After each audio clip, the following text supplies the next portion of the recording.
holy and harmless. This was the animal that was to be taken.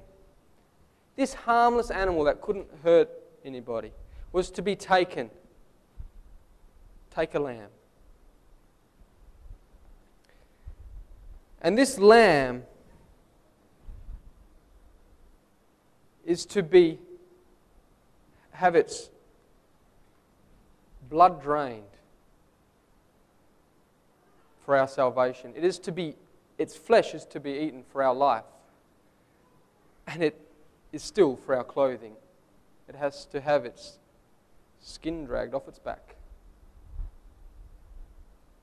This is a fitting picture of Jesus Christ, who has bled for us, who has had every discomfort you can think of for your clothing, for your sustenance, for your salvation, for your redemption from Egypt. And the lamb conveys to a human, proud human, a lamb conveys the person of a suffering, silent, patient, harmless Messiah.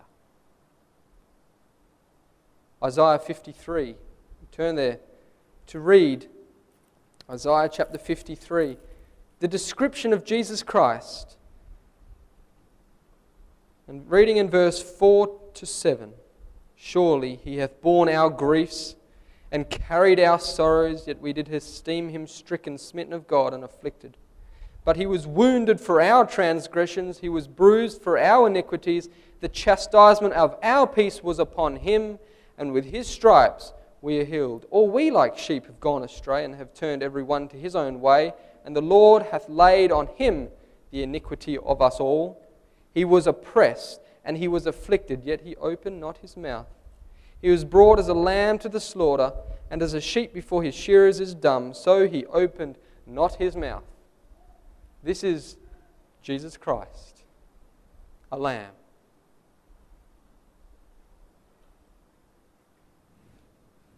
The poor sheep. They have their own wool. They're warm, but no. They must lose it for the sake of humans. They have their own life. They have the grass to eat. They have their food, but no. Their life must be taken for humans. And so it is that Jesus Christ spilt his blood for humans. A lamb. Take a lamb of the first year. The time when the lamb is the strongest is in its first year. When it is 1 year old, that lamb is very strong. And so Jesus Christ offered himself at the age of 33. At an age where he was strong. He didn't offer himself at the end of his life when he had already enjoyed his life and said, okay, now I'll die for all the people, I'm going to die anyway. It was in his prime, his strength. He had lots of things that could happen for him. And it was at that time, at his strength, he died. And you may recall the record when Jesus died, and he died before the other two died. And what did Pilate say? Pilate was heard that Jesus already died, and he marveled. Wow, he's dead already? Although Jesus Christ was marred more than any man, he was a strong man. And so Israel were to take a lamb of the first year. But in here, in Exodus chapter 12, it says that they were to take it on the 10th day into their home. They had to separate it from where it was and bring it into their home until the 14th day. How many days is that? 5 days. 5 days. The 10th, the 11th, 12th, 13th, and 14th. 5 days before, or including that day, 5 days they were to take the lamb and bring it into their home. And there is 3 lessons we can gain from this. 3 lessons. Because when you bring the lamb into your home,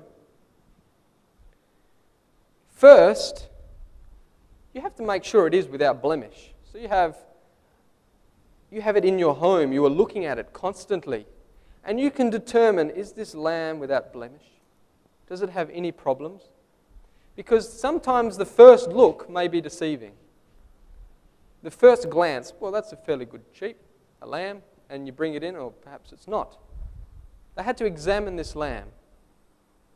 And as they had it in their home, they could keep looking at it and keep studying it and keep making sure that this lamb was the one.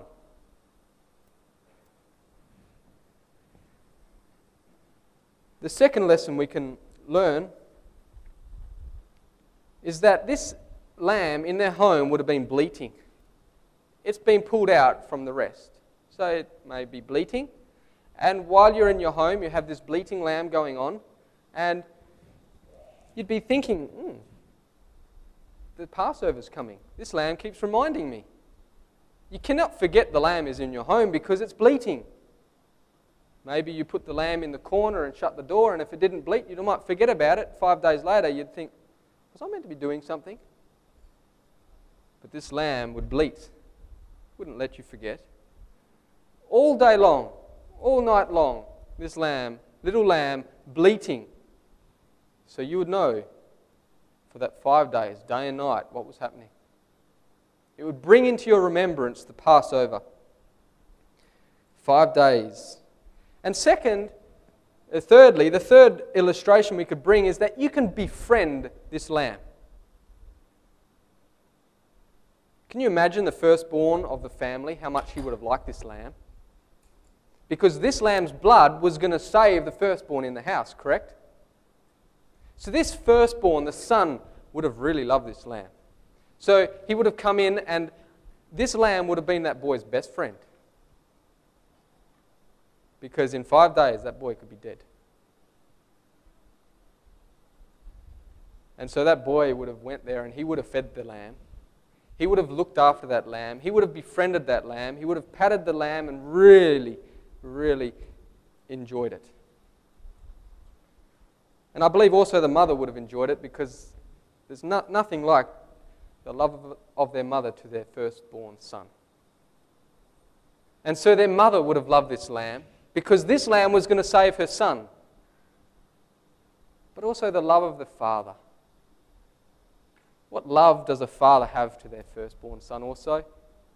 And so the father would have loved this lamb and befriended the lamb. In fact, the whole family would have loved this lamb because this lamb was their salvation.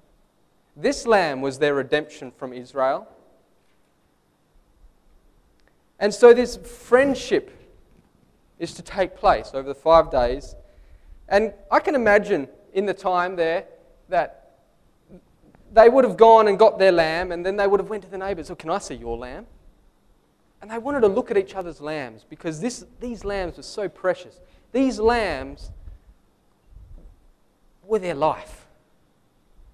And they would have really, oh, can I look at your lamb? Well, if I can look at yours, you can look at mine. And so there would have been this real interrelationship with this lamb. You can imagine how many houses there would have been. And this lamb would have been the center of attention, the center of attraction. And when they brought it into the house, there would have been some shouts of joy and hooray because this lamb, this Passover lamb was coming so they could have redemption. Redemptions didn't come from the frogs of Egypt. Redemptions didn't come from the flies. It came from this lamb. And so this bleating lamb, their little friend, who they inspected, that was without blemish. Beautiful lamb. 5 days before the Passover. Can you turn with me to John chapter 12? John chapter 12, and we're going to read in verse 1. Then Jesus, 6 days before the Passover, came to Bethany where Lazarus was, which had been dead, whom he raised from the dead. We know the story. How many days? 6. Okay. Now verse 12. On the next day, what day was that? If the day before was the 6th day, on the next day, what day was that?